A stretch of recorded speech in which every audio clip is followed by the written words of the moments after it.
জয় জগন্নাথ, জয় জগন্নাথ বলে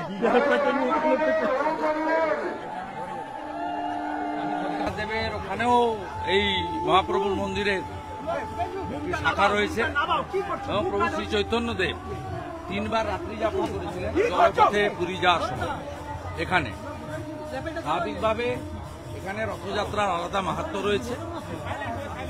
এই কদিন ধরে প্রসাদ বিতরণ হবে এবং এবারে বিশেষ আকর্ষণ পুরী থেকে 2 ধরনের প্রসাদ এসেছে।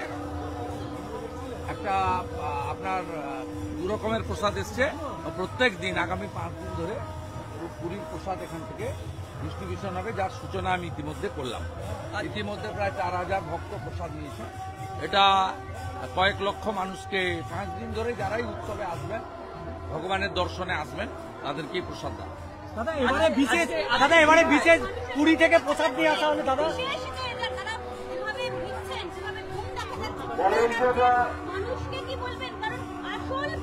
না, এগুলো তো দরকার ছিল না।